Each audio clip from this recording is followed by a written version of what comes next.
ನೀವು ಯಾವಾಗಿಂದ ಬರ್ತಾ ಇರೋದು? ಆಯ್ತು 30-35 ವರ್ಷದಿಂದ, ಇನ್ನೂ ಜಾಸ್ತಿನೇ, 40 ವರ್ಷ ಆಗಿದೆ. ಇವಾಗ 30 ರೂಪಾಯಿ, ಹಳೆ ನೆನಪು ಇಲ್ಲ. ನೋಡಿ, ಇದು ಚೆಸ್ಟಿಗೆ ಹಾಕೊಳ್ಳೋದು. ನೋಡಿ, ಇದು ಚಿಕ್ಕ ಡಿಜೆ. ನಮ್ಮ ಹತ್ರ ಅಡ್ವೆಂಚರ್ ಇದೆ, ಮತ್ತೆ ಇನ್ನೊಂದು ಯಾವುದು ನನ್ನ ಹತ್ರ ಆಸ್ಮೋ ಪಾಕೆಟ್ 3 ಆಕ್ಷನ್ 4. ನಾನು ನಿಮ್ಗೆ ತೋರಿಸ್ತೀನಿ ನೋಡಿ. ನಾನು ಲಾಸ್ಟಲ್ಲಿ ಬಂದಿರೋದು. ಹಿಂದೆ ಕಾಣಿಸ್ತಾ ಇದೆಯಾ ನಿಮಗೆಲ್ಲ? ಸ್ವೀಟ್ ಇದೆ. 1 ತಿಂಗಳ ಹಿಂದೆ ತಿರುಪತಿ ಬೆಟ್ಟ ಹತ್ತಿರೋದು. ಅಮಾವಾಸ್ಯೆ ದಿನ ಅಂತೂ ಹೆವಿ ರಶ್ ಇರತ್ತಂತೆ. Hi friends, welcome back to my YouTube channel. ನಾನು ನಿಮ್ಮ ವಿಜಯ್. ಇವಾಗ ನಾನು ನಮ್ಮಮ್ಮ ದೇವಸ್ಥಾನಕ್ಕೆ ಹೋಗ್ತಾ ಇದ್ದೀವಿ. ಯಾವ ದೇವಸ್ಥಾನ ಅಂತ ಅವ್ರು ಹೇಳ್ತಾರೆ. ಯಾವ ದೇವಸ್ಥಾನ? ಬಂಡಿ ಮಹಾಂಕಾಳಿ. ಸೊ ಇದು ಬಂದ್ಬಿಟ್ಟು ಬಸವನಗುಡಿ ಅಲ್ಲ, ಬಸವನಗುಡಿ ಹತ್ರ ಬರೋದು ಇದು. ಎಷ್ಟೇ ತೊಳಸಿದ್ರು ಕಾರು ಮತ್ತೆ ಗಲೀಜ್ ಆಗ್ತಾನೆ ಇರತ್ತೆ. ಕಾರ್ ತೊಳೋದು ಮೇನ್ ಅಲ್ಲ, ಇದು ಮೇಂಟೈನ್ ಮಾಡೋದಿದೆಲ್ಲ ಸಿಕ್ಕಾಬಿಟ್ಟೆ ಕಷ್ಟ. ಕೇಳ್ಕೊಂಬರ್ಲ ಒಂದ್ಸತಿ. ಸರ್, ತಿಂಡಿ ರೆಡಿ ಇದೆಯಾ? ಏನಿದೆ? ಇಡ್ಲಿ ಏನಿಲ್ವಾ? ಹಾಂ, ಇಡ್ಲಿ ಇದೆಯಾ? ಇಡ್ಲಿ ವಡೆ ಇದೆಯಾ? ಇಡ್ಲಿ ಮಾತ್ರ. ಸ್ವೀಟ್ ಅಂಗಡಿ ಇದು, ತಿಂಡಿ ಸಿಗತ್ತೆ ಇಲ್ಲಿ. ಬಟ್ ನನಗೆ ಯಾಕೋ ಅಷ್ಟೊಂದು ಚೆನ್ನಾಗಿದೆ ಅಂತ ಅನಿಸ್ತಾ ಇಲ್ಲ. ಇಲ್ಲಿ ಏನಿದೆ ಅಂದರೆ ಸಾವಿಗೆ ಬಾತ್ ಇದೆ, ಉಪ್ಪಿಟ್ಟಿದೆ, ಇಡ್ಲಿ ಇದೆಯಂತೆ. ವಡೆ ಲೇಟ್ ಆಗತ್ತಂತೆ. ಇಲ್ಲಿ ಒಳಗಡೆ ಜಾಗ ಇರತ್ತೆ ಕುತ್ಕೊಳ್ಳೋಕ್ಕೆ. ಆಚೆನೂ ಕುತ್ಕೋಬೋದು, ಸಿಕ್ಕಾಪಟ್ಟೆ ಬಿಸಿಲು. ಸರ್, ಸರ್ವಿಸ್ ಅಲ್ಲಿ ಕ್ಲೋಸ್ ಇದೆಯಾ? 9 ಗಂಟೆ ಮೇಲೆ. 9 ಗಂಟೆ ಮೇಲಂತೆ. ಬನ್ಸು ಪೂರಿ ಅಲ್ಲ. ಆಮೇಲೆ ನಮಗೆ ಅನಿಸ್ತಾ ಇದೆ. ಸ್ವೀಟ್ ಇದೆ, ಟ್ರೈ ಮಾಡ್ತೀರಾ? ಚಟ್ನಿ ಜೊತೆ ಹಾಕೊಳ್ಳಿ. ಬನ್ಸು ನಾವಮ್ಮ ಕಡಿಮೆ ಕುಡಿಯೋದು.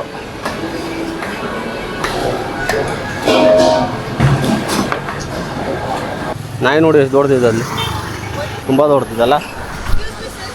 This one this DJI camera. Yeah, ಅಲ್ಲಿ ಒಳಗಡೆ ಏನಾದ್ರು ಇಲ್ಲ, ಮ್ಯಾಗ್ನೆಟಿಕ್ ಇರತ್ತೆ. ಒಂದು ಮ್ಯಾಗ್ನೆಟಿಕ್ ಇರುತ್ತಾ? ಈ ಥರ ಇರುತ್ತೆ. ಸ್ವಲ್ಪ ಚಿಕ್ಕದಾಗಿದೆ ಇದು. ಇಲ್ಲ, ನಮ್ಮ ಹತ್ರ DJI ದೊಡ್ಡದಿದೆ. ಅಲ್ಲ, ಇದಕ್ಕೊಂದು ಇದೇ ಬರುತ್ತೆ ಡಿಸ್ಪ್ಲೇ. You can attach. ಇದು ಮ್ಯಾಗ್ನೆಟಿಕ್. ಓಕೆ, ಮಾಡಿದ್ರೆ ಮ್ಯಾಗ್ನೆಟಿಕ್. ನಮಗೆ ಇನ್ಫ್ಯಾಕ್ಟ್ ನಮಗೆ ಇವನಿಗೋಸ್ಕರ ನಮಗೂ ಈ ಥರದೊಂದು ಬೇಕು. ಕೇಶವ ನೋಡಿ, ಇದ್ರಲ್ಲಿ ಸಿಗುತ್ತೆ ಆನ್ಲೈನಲ್ಲಿ. ನಮ್ಮ ಹತ್ರ ಬೇರೆ DJI ಇದೆ. ಅಲ್ಲಿ ನೋಡಿ, ಇದು ಚೆಸ್ಟಿಗೆ ಹಾಕೊಳ್ಳೋದು. ನೋಡಿ, ಇದು ಚಿಕ್ಕ DJI. ನಮ್ಮ ಹತ್ರ ಅಡ್ವೆಂಚರ್ ಇದೆ, ಮತ್ತೆ ಇನ್ನೊಂದು ಯಾವುದು ನನ್ನ ಹತ್ರ ಆಸ್ಮೋ ಪಾಕೆಟ್ 3 ಆಕ್ಷನ್ 4. ಆಕ್ಷನ್ 4. ಅದು ಬೈಕ್ ರೈಡ್ಸ್ಗೆ. ಇದು ನ್ಯಾನೋ ಇದೆ. 5 ವೆರೈಟಿ ನ್ಯಾನೋ ಇದೆ. ನೋಡಿ, ಜಸ್ಟ್ ಯು ಕ್ಯಾನ್ ನೋಡಿ, ಜಸ್ಟ್ ನೀವು ಡಿಟ್ಯಾಚ್ ಮಾಡ್ಬೋದು. Okay, ಎಲ್ಲಿ ಬೇಕಾದ್ರೂ ಮೆಟಲ್ ಯಾವುದೇ ಇದ್ರೂ ಹೋಗಿ ಅಟ್ಯಾಚ್ ಮಾಡ್ಬೋದು. ಓಕೆ. ಇದಕ್ಕೆಲ್ಲ ಇನ್ಬಿಲ್ಟ್ ಬರುತ್ತೆ. ಇಲ್ಲೊಂದು ಮ್ಯಾಗ್ನೆಟಿಕ್ಕೂ ಬರುತ್ತೆ. ಇದು ಬೇಕಾದ್ರೆ ಅಟ್ಯಾಚ್ ಮಾಡ್ಕೊಂಡು ಈ ಥರ ಎಲ್ಲಿ ಬೇಕಾದ್ರೂ ಶೂಟ್ ಮಾಡ್ಬೋದು. That's nice. ಎಲ್ಲ ಸಿಗುತ್ತೆ. ಮತ್ತೆ ಬೈಕಲ್ಲೂ ಹಾಕೋಬೋದು. ಎಲ್ಲದಕ್ಕೂ. ಯೂಶಲಿ ನಾವು ಇವನ್ ಜೊತೆ ಹೋಗುವಾಗ ಒಂದು ಕ್ಯಾಮ್ರಾ ಇರಬೇಕಲ್ಲ, ಹಾಂ, ಅದಕ್ಕೋಸ್ಕರ ಚೆನ್ನಾಗಿದೆ. ನೋಡಿ, ಇದು ಕಡಿಮೆ ಬಜೆಟ್. ಬೇರೆ ಇದು ಪಾಕೆಟ್ 4 ಇದು 30K ಆಗುತ್ತೆ. ನಮ್ದಷ್ಟು ಜಾಸ್ತಿ ಅಂದರೆ ಆಕ್ಷನ್ 4 ಇದೆ, ಮತ್ತೆ ಇನ್ಸ್ಟಾ ಪ್ರೋ ಇದೆ. ಇನ್ಸ್ಟಾ ಯಾವ 360 ಎಷ್ಟು? ಇದೊಂದು ತೊಗೊಳ್ಳಿ, ನೀವು ಎಲ್ಲಿ ಬೇಕಾದ್ರೂ ಯೂಸ್ ಮಾಡ್ಬೋದು. ತುಂಬ ಫೀಸಬಲ್ ಇದು. ನಾನು ಯೂಸ್ ಮಾಡ್ತಾ ಇವಾಗ 2.5 ಮಂತ್ಸ್ ಮೇಲೆ ಆಯಿತು. ಆಲ್ಮೋಸ್ಟ್ ಇದೆ. ನನ್ನ ಹತ್ರ ಆಸ್ಮೋ ಇದು ಇದೆ, ಪಾಕೆಟ್ 3 ಇದೆ. ಓಕೆ. ಸೊ ಅದು ನಾನು ಸೈಡಲ್ಲಿ ಇಟ್ಬಿಟ್ಟು ಬರೀ ಇದೇ ಯೂಸ್ ಮಾಡ್ತೀನಿ. ನೈಸ್. ಸೊ ಎಲ್ಲಿ ಬೇಕಾದ್ರೂ ಯೂಸ್ ಮಾಡ್ಕೋಬೋದು. ನಾನು ಕಂಟೆಂಟ್ ಕ್ರಿಯೇಟರಾ. ಟ್ರೈ ಮಾಡಿ, ಚೆನ್ನಾಗಿದೆ ಒಂದ್ಸತಿ. Okay, thank you. So camera ಬಗ್ಗೆ ಕೇಳ್ತಿದ್ರು. ಈ ಕ್ಯಾಮ್ರಾ ಅವರು ತೊಗೋತಾರೆ ಅಂತೆ. ಸೊ ಅವ್ರ ಹತ್ರನೂ DJI ಕ್ಯಾಮ್ರಾ ಇದೆ. ಸೊ ಇದು ಹೆಂಗೆ ಯೂಸ್ ಮಾಡೋದು ಅಂತ. ನಾಯಿ ನೋಡ್ರೆ ಎಷ್ಟು ದೊಡ್ಡದಿತ್ತು. ಒಂದ್ಸತಿ ಹಿಂಗೆ ಹಾಕಿದ್ರೆ ಮಾಂಸ ಹಂಗೆ ಬಂದ್ಬಿಡತ್ತೆ. 5 ವರ್ಷ ಅಂತ. 5 ವರ್ಷ ಕನಿಷ್ಠ ಕೇಳ್ತಾ ಇರ್ತಾನೆ, ನಾಯಿ ಬೇಕು ಅಂತ. ಒಂದ್ಸತಿ ತಂದು ಎಷ್ಟು ಪ್ರಾಬ್ಲಮ್ ಆಯ್ತು ನೋಡಿ. ಅದಕ್ಕೆ ಅಂತಾನೆ ನೋಡಿರ್ಬೇಕು. ಇಲ್ಲ, ಒಬ್ರಾದ್ರೂ ಇರ್ಬೇಕು ಮನೆಯಲ್ಲಿ. A few minutes later. Guys, reach ಆಗಿದ್ದೀವಿ. ಇದೇ ದೇವಸ್ಥಾನ. ತುಂಬಾ ರಶ್ಶು ಅಂತ ಏನಿಲ್ಲ. ಪಾರ್ಕಿಂಗ್ ಮಾಡಬೇಕು, ಅಲ್ಲೆಲ್ಲ ಹೋಗ್ಬೇಕು ಪಾರ್ಕಿಂಗ್ಗೆ. ಫೈನಲ್ಲಿ ಪಾರ್ಕ್ ಮಾಡಾಯ್ತು. ಸೀರಿಯಸ್ಲಿ ಇಲ್ಲಿ ನೋಡಿದ್ರೆ ಎಷ್ಟು ಕಾರ್ ನಿಂತಿದೆ ಅನ್ನೋದು ನನಗೆ ಶಾಕ್ ಆಗ್ತಿದೆ. ನಾನು ನಿಮ್ಗೆ ತೋರಿಸ್ತೀನಿ ನೋಡಿ. ನಾನು ಲಾಸ್ಟಲ್ಲಿ ಬಂದಿರೋದು. ಹಿಂದೆ ಕಾಣಿಸ್ತಾ ಇದೆಯಾ ನಿಮಗೆಲ್ಲ? ಇಲ್ಲಿ ನೋಡಿ ಎಷ್ಟು ಕಾರ್ ಇದೆ. ಇನ್ನೂ ಆ ಸೈಡ್ ಹೋಗ್ಬೇಕು, ಈ ಸೈಡಿಂದನೂ ಹೋಗ್ಬೋದು. ಆ್ಯಕ್ಚುಲಿ ನಮ್ಮ ಅಮ್ಮಲ್ಲಿ ಕಾಯ್ತಿದ್ದಾರೆ. ಅಮಾವಾಸ್ಯೆ ದಿನ ಅಂತೂ ಹೆವಿ ರಶ್ ಇರತ್ತಂತೆ. ಕಾಲು ಇಡೋಕ್ಕೆ ಜಾಗ ಇರಲ್ಲ ಇಲ್ಲಿ. ಅಷ್ಟು ಪವರ್ಫುಲ್ ದೇವಸ್ಥಾನ ಇದು. ನಮ್ಮ ಮನೆ ದೇವ್ರು ಕೂಡ ಹೆಣ್ಣು ದೇವ್ರು ಅಂತಾರೆ. ಈ ದೇವಸ್ಥಾನ ನೀವು ಬಂದಿದ್ರೆ ಪ್ಲೀಸ್ ಕಮೆಂಟಲ್ಲಿ ತಿಳಿಸಿ. ತುಂಬ ಚೇಂಜಸ್ ಆಗಿಬಿಟ್ಟಿದೆ ಇಲ್ಲಿ, ಸಿಕ್ಕಾಪಟ್ಟೆ ಚೇಂಜಸ್ ಆಗಿದೆ. ಕುಡಿ ನಾನು ಹಿಡ್ಕೋತೀನಿ, ಎಲ್ಲ ಬಿದ್ದೋಗ್ಬಿಡೋದು. ಗೈಸ್ ಹೊರಗಡೆ ಕ್ಯಾಮ್ರಾ ಬಿಡಲ್ಲ, ಅದಕ್ಕೆ ಆಫ್ ಮಾಡ್ತಾ ಇದ್ದೀನಿ. ಸೊ ಬಂದಮೇಲೆ ಕಂಟಿನ್ಯೂ ಮಾಡ್ತೀನಿ. A few minutes later. 2 hours ಆಯಿತು ದರ್ಶನ, ಫ್ರೀ ದರ್ಶನಕ್ಕೆ ಹೋಗಿದ್ದು. ಸೊ ನೀರು ಹಾಕ್ತಾರೆ, ತುಂಬ ಚೆನ್ನಾಗಾಯಿತು. ನೀವು ಯಾವಾಗಿಂದ ಬರ್ತಾ ಇರೋದು? ಆಯ್ತು 30-35 ವರ್ಷದಿಂದ, ಇನ್ನೂ ಜಾಸ್ತಿನೇ, 40 ವರ್ಷ ಆಗಿದೆ. ಅಲ್ಲೂ ನಮ್ಮ ಅವಾಗಿಂದ ಅಂದ್ರೆ ಬರ್ತಾ ರೀಸೆಂಟ್ ಇದ್ರು. ಆಗಿ ಬಂದಿಲ್ಲ, ಅವಾಗೆಲ್ಲ ಬರ್ತಾ ಇದ್ವಿ. ಇವಾಗ ಒಂದು 20-25 ವರ್ಷದಿಂದ ಬರ್ತಾ ಇಲ್ಲ. 20-25 ವರ್ಷದಿಂದ ಬಂದಿದ್ದೀವಿ, ತುಂಬ ಕಡಿಮೆ. ತುಂಬಾ ಕಡಿಮೆ. 10 ವರ್ಷಕ್ಕೆ ಮುಂಚೆ ಒಂದ್ಸರಿ ಬಂದಿದ್ದೇವೆ, ಆಮೇಲೆ ಬಂದೇ ಇಲ್ಲ. ಅಮಾವಾಸ್ಯೆ, ಪೌರ್ಣಿಮೆ, ಮಂಗಳವಾರ, ಶುಕ್ರವಾರ. ಮಂಗಳವಾರ ಶುಕ್ರವಾರ ಒಳಗಡೆ ನೀರು ಹಾಕ್ತಾರೆ. ಭಾನುವಾರ.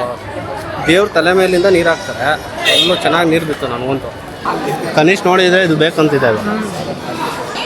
ಅಲ್ಲಿ ಲಾಸ್ಟಲ್ಲಿದೆ ಕೈ ತೊಳೆಯೋದು. ಚಿಕ್ಕವರಿದ್ದಾಗ ಎಷ್ಟು ತಿಂತಾಯಿದ್ನು ನಾನಿದು. ಅವಾಗ ಎಷ್ಟಿದೆ ಇದು? 2 rupees 3 rupees ಅಷ್ಟೇ, ಮ್ಯಾಕ್ಸಿಮಮ್ 5 rupees. ಇವಾಗ 30 ರೂಪಾಯಿ. ಹಳೇ ನೆನಪು ಇಲ್ಲ, ಓಲ್ಡ್ ಈಸ್ ಗೋಲ್ಡ್ ಅಂತಾರಲ್ಲ ಆ ಥರ. ಜಾಗ ಅಂತೂ ಸಿಕ್ಕಾಬಿಟ್ಟೆ ಫ್ರೀ ಆಗಿದೆ, ಅದಕ್ಕೆ ಅಷ್ಟು ಪ್ರಾಬ್ಲಮ್ ಆಗ್ತಿಲ್ಲ. ಏನಾದರೂ ಈ ಥರ ಕಟ್ಟಿರಲಿಲ್ಲ ಅಂದರೆ ಫುಲ್ಲು ಬಿಸಿಲು, ಇಲ್ಲಿ ನಿಂತ್ಕೊಳ್ಳೋಕ್ಕೂ ಆಗ್ತಿರ್ಲಿಲ್ಲ. ತಡೆ ಹೊಡಿಯೋದಾ? ಇಲ್ಲಿಂದ ಹೋಗಿ ಅಲ್ಲಿ ಮಾಡಿ ಇದು ಮಾಡಿದ್ರೆ ಅಲ್ಲಿ ತಡೆ ಹೊಡೆದು ಹಿಂಗೆ ಕಳಿಸ್ಬಿಡ್ತಾರೆ. ಓ, ಹಿಂಗೆ ಹೋಗ್ಬೇಕು, ಎಲ್ಲಿ ಹೋಗ್ಬೇಕು. ಒಂದು ಕೆಜಿ ಎಷ್ಟು ಅಂತ ಕೇಳ್ತಾ ಇರೋದು? ಕೆ ಜಿ ಎಲ್ಲ ಪೀಸ್ ಹೇಳ್ತಾ ಇರೋದು. ಪೀಸ್ ಹೇಳ್ತಾ ಇರೋದ? ಪೀಸ್ 40 ರೂಪಾಯಿ, ಇದು 50 ರೂಪಾಯಿ ಅಂತೆ. ಇದೇ ನಾನು ಹೇಳಿದ್ದು, ಸಿಕ್ಕಾಪಟ್ಟೆ ಕಾಸ್ಟ್ಲಿ ಇದೆ ಅಂತ. 40 ರೂಪಾಯಿ ಯಾರು ಕೊಡ್ತಾರೆ ಪೀಸ್ಗೆ? ಪೀಸ್ 10 ರೂಪಾಯಿ ಅಂದರೆ ಓಕೆ, 10-15 ರೂಪಾಯಿ ಅಷ್ಟೇ ಪೀಸ್ಗಳು. ದುಡ್ಡು ಮಾಡೋಕ್ಕೆ ಬರ್ತಾರೆ. ಜಾಸ್ತಿ ದುಡ್ಡು ಮಾಡೋಕ್ಕೆ ಇಲ್ಲೆಲ್ಲ ಕೂತಿರ್ತಾರೆ. ಇವ್ರಿಗೆಲ್ಲ ಬಿಸ್ನೆಸ್ ಇವಾಗಲೇ ಅಲ್ವಾ ಆಗೋದು, ಅದಕ್ಕೆ ಹೆಂಗೋ ಸ್ವಲ್ಪ ನಾವು ಬೆಳಿಗ್ಗೆ ಬೇಗ ಬಂದಿದ್ದಕ್ಕೆ ಸ್ವಲ್ಪ ಬೇಗ ದರ್ಶನ ಆಯಿತು. ಫ್ರೀ ದರ್ಶನ, ದುಡ್ಡು ಕೊಟ್ಟು ಏನು ಹೋಗಿಲ್ಲ. ದುಡ್ಡು ಕೊಟ್ಟಿದ್ರೆ ಒಂದು 200 ರೂಪೀಸ್ಗೆ ಇನ್ನೂ ಬೇಗ ಆಗೋದು. 9 ರಿಂದ 10 ಅಭಿಷೇಕ. ಅಭಿಷೇಕ ಆದ್ಮೇಲೆ ಬಿಡೋದು. 9 to 10 ಅಭಿಷೇಕ ಇರುತ್ತೆ, ಅದಾದಮೇಲೆ ಬಿಡೋದು. ಎಷ್ಟು ಮಾಡಬೇಕು? ಇವಾಗ ರೀಸೆಂಟಾಗಿ ನಮ್ಮ ಅಮ್ಮ ತಿರುಪತಿ ಬೆಟ್ಟ ಹತ್ಕೊಂಡು ಹೋಗಿದ್ದಾರೆ. ಎಷ್ಟಿರ್ಬೋದು ಏಜ್ ಗೊತ್ತಾ ನಿಮಗೆ? 66 ಅಲ್ವಾ ಇವಾಗ? 67 ಅಮ್ಮಗೆ ತಿರುಪತಿ ಬೆಟ್ಟ ಹತ್ಕೊಂಡು ಹೋಗಿರೋದು. ಯಾವಾಗ 1 ಮಂತ್ ಆಯ್ತಾ? ಹಾಂ, 1 ಮಂತ್ ಅಲ್ಲ, 1 ತಿಂಗಳ ಹಿಂದೆ ತಿರುಪತಿ ಬೆಟ್ಟ ಹತ್ತಿರೋದು. ಯಾಕೆ ಹೇಳಿ? ಯಾಕಂದ್ರೆ ಅವಾಗಿನ ಫುಡ್ ಹಂಗಿತ್ತು. ನಮ್ಮಮ್ಮ ಆಚೆನೂ ಅಷ್ಟೊಂದೇನು ತಿನ್ನಲ್ಲ, ತಿಂದ್ರೂ ತುಂಬ ಕಡಿಮೆನೇ. ಸೊ ಮನೆ ಊಟನೇ ಜಾಸ್ತಿ. ನಾವೆಲ್ಲ ಪಿಜ್ಜಾ, ಬರ್ಗರು ಇಂಥ ತಿಂದು ಎಲ್ಲೂ ಸ್ಕಿಡ್ ಮಾಡ್ಕೊಂಡೇ ಬರ್ತಾವೆ ಅಣ್ಣ. ಹಾಂ, ನಾನೇನು ಹೇಳ್ತಿದ್ದೆ ಅಂದರೆ ಪಿಜ್ಜಾ, ಬರ್ಗರು ಈ ಥರ ತಿಂದ್ಬಿಟ್ಟು ಇಲ್ಲಿ 1 hour ನಿಂತ್ಕೊಳ್ಳೋಕ್ಕೆ ಕಷ್ಟ ಆಗ್ತಾಯಿತ್ತು. ಇಲ್ಲೂ 2 hour ನಿಂತಿದ್ದಾರೆ ನಮ್ಮಮ್ಮ. 6:30 ಸ್ಟಾರ್ಟ್ ಮಾಡಿದ್ದು, 6:30ಗೆ ಇಲ್ಲಿ ತಿರುಪತಿ ಇಲ್ಲ? ತಿರುಪತಿನಲ್ಲಿ 8:00 ಹೊರಟೋಗ್ಬಿಟ್ಟು ಇಲ್ಲ, 2 hour ಹತ್ಬಿಟ್ರಾ? 2.5 ಅವರ್, 2,000 ಚಿಲ್ಲರೆ. 2400 2000 ಏನೋ, 400 ಚೇಂಜ್. 2400 ಚೇಂಜ್. ಅಷ್ಟು ಹತ್ಬಿಟ್ರಾ 2.5 hours? ಪರವಾಗಿಲ್ವಲ್ಲ. ತಾಳಿ ಒಂದು ಸೆಕೆಂಡು, ಫುಲ್ಲು ಬಿಸಿ ಆಗ್ಬಿಟ್ಟಿದ್ದಾಗ. ಇದು ಯಾವ ಚೆನ್ನಾಗಿರೋದು? ಇದಾಯ್ತು. ಹಿಂಗೆ ಇರೋದು ಒಂದು ಸ್ವಲ್ಪ ಬೆಳ್ಳಗಿರ್ತದೆ, ತಗೊಂಡು ಇನ್ನೂ ಬೇಡ, ಈ ಬೆಳ್ಳಿಲ್ಲ, ಥರ ಇರುತ್ತೆ. ನನಗೆ ಗೊತ್ತಾಗಲ್ಲ ಇದು. ನೋಡಿ ಒಂದ್ಸತಿ. ಓಕೆ, ಚೆನ್ನಾಗಿ ಎಷ್ಟಿದೆ ಕೊಡಿ ಪನ್ನೀರು. ಹೆವಿ ಸ್ಟಾಕ್ ಹಾಕ್ಬಿಟ್ಟು ಇದು ಯಾವುದು ಕಾಯೋ ಯಾವ್ದು ಹಣ್ಣು ಒಂದು ಅರ್ಥ ಆಗಲ್ಲ. ಇದು ಓಕೆನಾ? 4-5 ದಿನ ಆಗಬೇಕಿದೆ. ಹ್ಞೂ, ಎಲ್ಲ ಹಂಗೆ ಇರೋದು. ಹೌದಾ? ಗೈಸ್ ಫೈನಲಿ ರೀಚ್ ಆಗಿ ಆಯಿತು. ಅಬ್ಬಾ, ಎಂಥ ಬಿಸಿಲು ಗೈಸ್, ಎಂಥ ಬಿಸಿಲು. ಆ್ಯಕ್ಟಿವಾ ಗಾಡಿನೂ ಇನ್ನೇನು ಇಂಜಿನ ಇಲ್ವೋ, ಫುಲ್ಲು ಹೊಗೆ ಹಾಕ್ಕೊಂಡಿತ್ತು, ಫುಲ್ಲು ಬ್ಲ್ಯಾಕ್ ಆಗಿಬಿಟ್ಟಿತ್ತು. ಬ್ಯಾಟ್ರಿನೂ ಹೋಗಿತ್ತು, ಬ್ಯಾಟ್ರಿ ಕೂಡ ಹಾಕ್ಸಿದೆ. ಎಲ್ಲ ಸೇರಿ 1650 ರೂಪೀಸ್ ಆಯಿತು. 12:30 ಇವಾಗ ಊಟಕ್ಕೆ ಪ್ರಿಪೇರ್ ಮಾಡಬೇಕು. ಸೊ ಇಲ್ಲಿಗೆ ವೀಡಿಯೋನ ಮುಗಿಸ್ತಾ ಇದ್ದೀನಿ. ಫಸ್ಟ್ ಟೈಮ್ ನೋಡ್ತಿರೋ ಪ್ಲೀಸ್ ಸಬ್ಸ್ಕ್ರೈಬ್ ಆಗಿ, ಹಾಗೆ ನಾನು ಇನ್ಸ್ಟಾಗ್ರಾಮ್ ಕೂಡ ಫಾಲೋ ಕೂಡ ಮಾಡಿ. ನೆಕ್ಸ್ಟ್ ವೀಡಿಯೋದಲ್ಲಿ ಸಿಗ್ತೀನಿ. ಅಲ್ಲಿ ತನಕ take care, bye, see you guys.